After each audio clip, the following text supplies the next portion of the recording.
এই সেই পালগার মোরগ লড়াইয়ের ডাঙ্গা প্রস্তুতি পর্ব একদম তুঙ্গে। আজ 6 দিন ফাগুনের, কাল 7 দিনে মেলা বসবে। পালগার মুরগা লড়াইয়ের ডাঙ্গা কিভাবে যাবেন সেটা আমি একটু আপনাদেরকে বলে দিই। আমি দাঁড়িয়ে আছি মানবাজার রোডে, বাঁ দিকে পুরুলিয়া আর ডান দিকে হচ্ছে হুড়া, বাঁকুড়া যাওয়ার রাস্তা।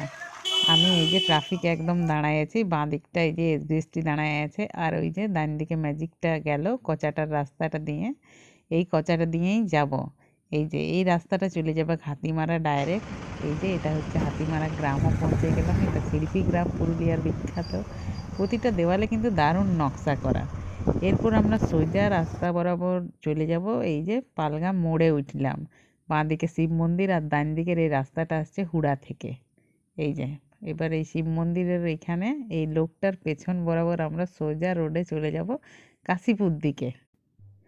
এই যে এবার আমরা এই যে পালগা গাঁটা দিয়ে যাচ্ছি। এই যে বাঁ দিকে বেড়া দিয়ে এই যে একদম ডাঙ্গা পৌঁছে গেছি, পালগার ডাঙ্গা।